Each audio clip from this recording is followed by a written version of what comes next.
Yeah, so today's race conditions were right on the bottom, and we could see that the race committee was triggering the lower wind limits, which are 6.5 knots. And what that means is there's a 30-second rolling average, which is red at the top marks and the bottom marks. And if one of the areas, top or bottom of the course, goes under 6.5 knots for 30 seconds as a rolling average after 9 minutes, they have to postpone the race. So we saw that wind limits being triggered in the first race that got away, the first flight that got away, and they were marginally foiling, so they fell in a few times, got going, and finally finished the race. And then we were in the same situation with our race.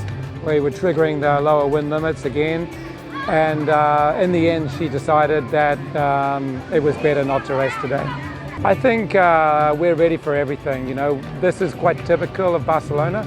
When we were preparing for Villanova last year in the AC40, we struck a week like this, and we were always on the edge, the whole group, and we did really well actually. I was super pleased with the team's performance. And in fact, I think the feeling was we were probably the better team in the marginal foiling. Now, Italians love light air.